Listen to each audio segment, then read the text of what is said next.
Hello, BookTube. I thought I'd come to you today with another example of adventures in reviewing.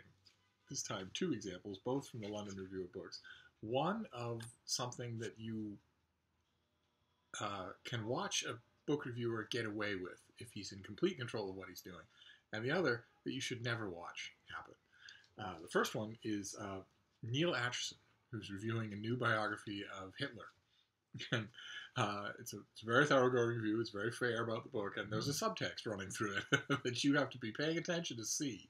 At one point, he says that Hitler appealed to people who fondle hate fantasies about what they might do to immigrants and jihadis. At another point, he says that to read or listen to his speeches today is disconcerting. How could anyone have taken seriously such stagey bellowing at preposterous ideas? About Hitler's penchant for physically mocking people, he says that it particularly applied to party colleagues who had some sort of physical defect. And the coup de grace, at one point he refers to Hitler as a vulgarian. So, although at no point in his review does he actually mention the name Donald Trump, if you're paying attention, you will catch the subtext. And yet, the subtext does not commandeer the review, so it works on two different levels. That's very good, and not as easy to do as you might think. A second example isn't quite so pleasing. It's a review by David Carpenter, who did an edition of the Magna Carta for Penguin Classics last year that is a true landmark volume. It is a Penguin Classic that you should definitely own. It's just the Penguin Classic edition of Magna Carta, but it is magnificent. And he does a review here of England Arise by Juliet Barker, her account of the Peasants' Revolt in 1381, in which a 14-year-old King Richard II was presented with a long list of violent demands by Wat Tyler and his rebels, and agreed to them all, and then the minute he was away to safety, reneged on all of his agreements. And Carpenter reviews the book for 4 columns, even-handedly and largely positively.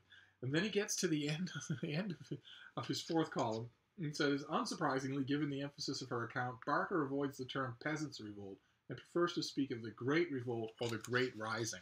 And then, for the next 4 columns,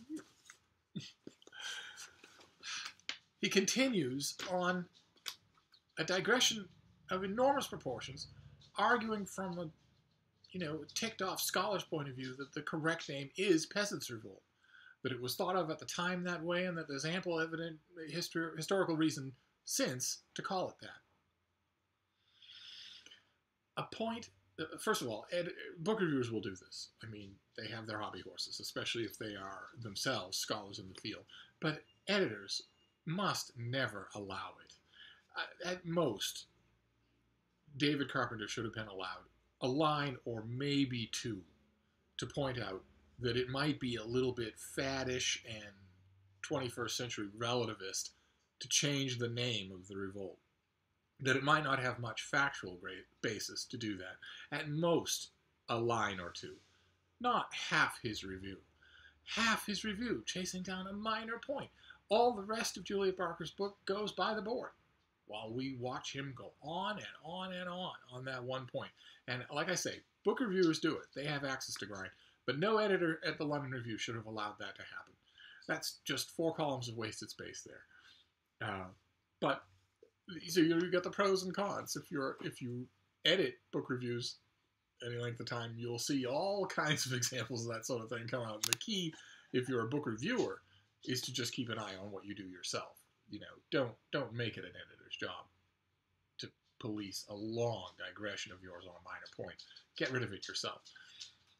But there you go. That's just another example of Adventures in Book Reviewing. And we'll be back to regularly scheduled book hauls and rants in no time at all. Thank you, BookTube.